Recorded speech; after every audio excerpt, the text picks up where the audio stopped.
When you reach your later years and find yourself living alone, it can feel like stepping into a whole new world. After sharing so much life with others, the silence can be overwhelming.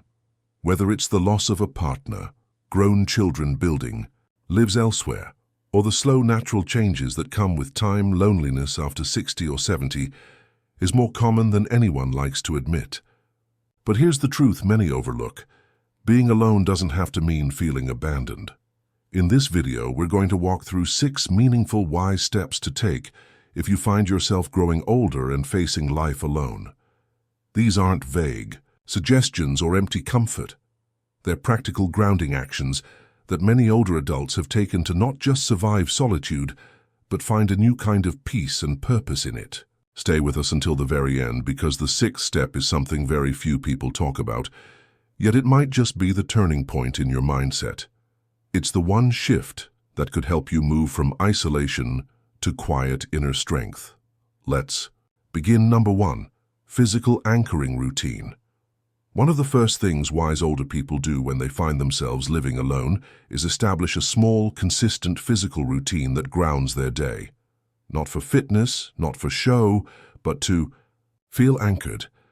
When you're alone, time can blur, days lose their structure, and it's easy to drift without even realizing it. A simple repeated movement, like stretching in the morning, watering plants at the same hour, or walking the same quiet path, creates rhythm, and rhythm creates a sense of control. There's a psychological term called somatic grounding, and it basically means using the body to steady the mind.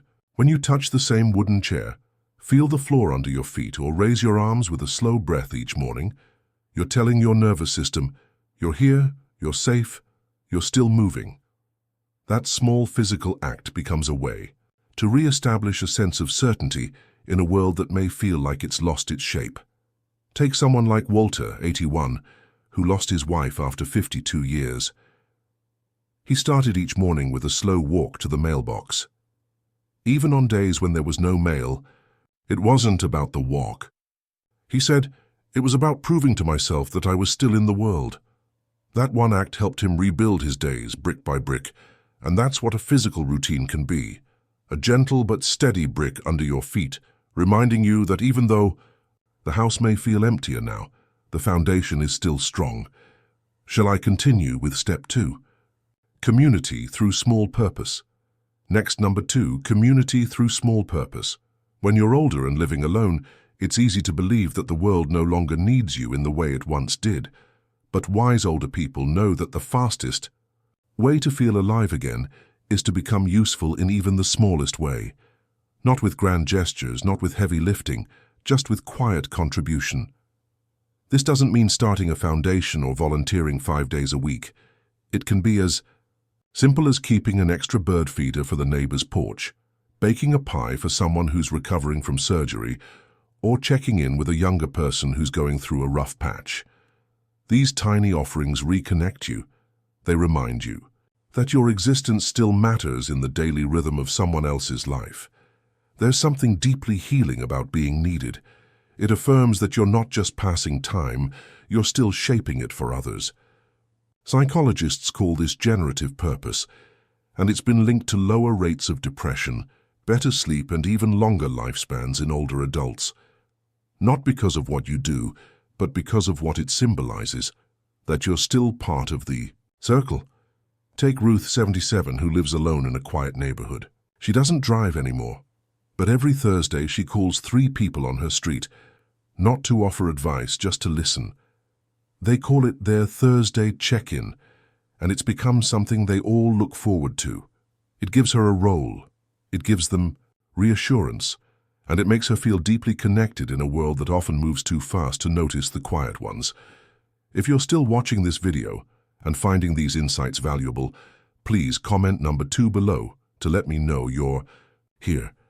And if you haven't subscribed yet, I recommend you subscribe and turn on the bell so you don't miss any videos. Your support helps us continue creating good content to inform and inspire you. Now let's move forward. Number 3, structure that anchors you. One of the most common traps of living alone in older age is slipping into a life without rhythm. Days can start to blur together, And before you realize it, you're living without any real structure, not out of choice, but out of drift. But wise older folks know that even a light routine can be a lifeline. Structure doesn't have to mean military discipline.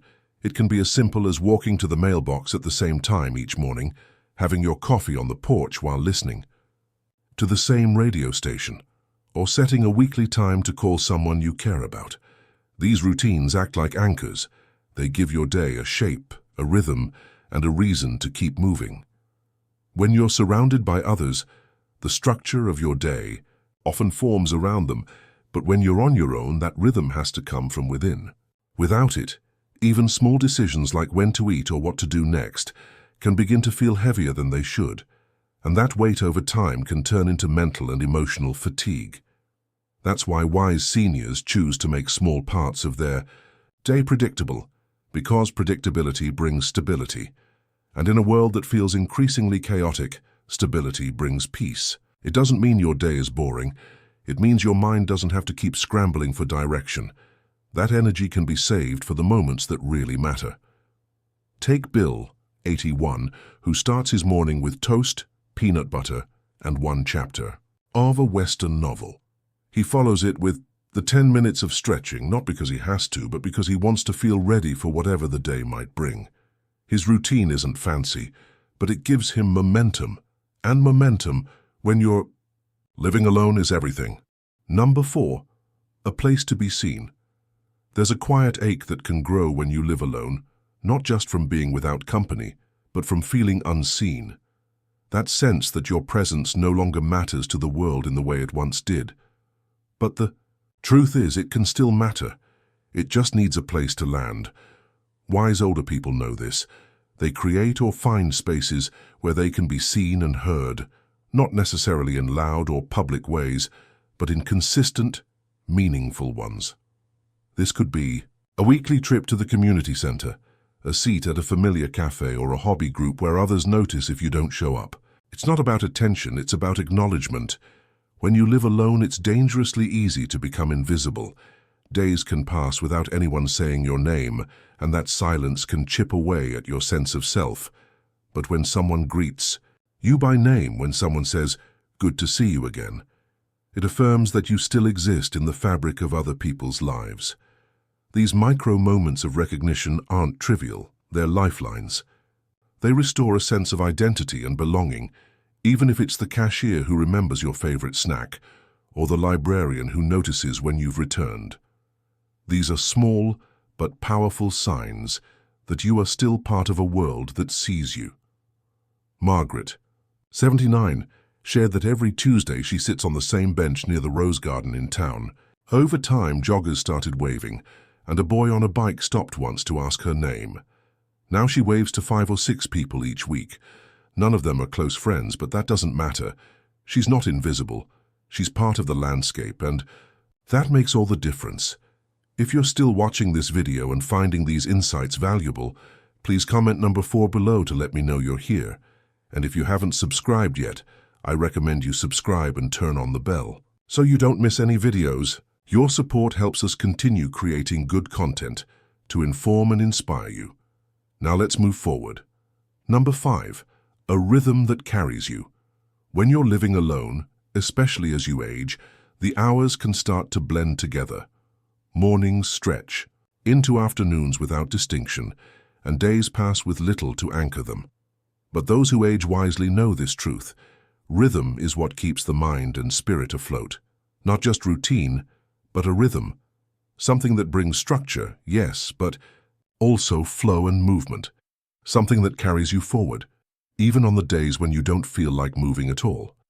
A rhythm could be as simple as waking at the same time each day, watering your plants in the morning, taking a midday walk, or writing in a journal before bed. The details don't matter nearly as much as the consistency. It's in the returning, the repetition. The steady heartbeat of a day has shape and intention. Psychologically, rhythm brings a sense of stability and predictability that's deeply comforting, especially when so much else in life feels uncertain. It reduces stress, supports sleep, and gives you a feeling of control. Perhaps most importantly, it gives the day purpose. When your day has a rhythm, You're no longer simply waiting for something to happen. You're participating in your life again. Walter, 82, keeps a handwritten calendar on his kitchen wall. Monday is soup day. Tuesday is crossword day. Wednesday, he trims his roses. Thursday, he calls his daughter. Friday is movie night with himself. Saturday, he rereads old letters. And Sunday, he rests. It may look like nothing to anyone else, he says, but to me it's everything. It's how I know I'm still living, not just existing. You don't need to fill every hour, but having 1 or 2 daily anchors, things you can rely on, can lift you out of that drifting feeling that sometimes comes with solitude. You begin to look forward to small pleasures, and those small pleasures slowly begin to build momentum. When you're alone, rhythm becomes a quiet companion. It holds your hand through the silence, gives your time shape, and gently says, "Let's go again." Number 6, a reason to step outside. One of the most powerful things you can do when you're old and alone is to find just one reason, any reason at all, to step outside every single day. Because the longer you stay indoors, the smaller your world becomes. And the smaller your world becomes, the easier it is to lose your sense of curiosity, joy, and connection. Wise older folks know this, and they don't wait for a sunny day or a big event to give them an excuse. They go out to buy 1 apple. They sit on the porch for 10 minutes. They walk to the corner just to say hello to the wind. It may seem simple, but these little acts carry weight. Being outside shifts your energy. It reminds your body how to move, your lungs how to breathe fully, and your spirit that there's still a world worth showing up for. Psychologists have long understood the mental health benefits of nature exposure and fresh air. Even brief contact with natural light and open space can reduce symptoms of depression, regulate sleep, and improve mood. But it's not just about science. It's about soul, about being part of something beyond the 4 walls of your living room. Take Carol, 77. She lost her husband 5 years ago and lives alone now. Every morning, rain or shine, she walks to the little coffee stand 3 blocks down. She orders the same thing, a small decaf, extra cream. She says it's not really about the coffee, it's about the walk, the neighbor who waves from their window, the act of moving towards something, no matter how small, that reminds her she's still part of the world. When you're older, your body might not crave adventure the way it used to, but your soul still does. Stepping outside, even for 5 minutes, is a way to reconnect, a way to say to yourself, I'm still here, and the world is still here for me.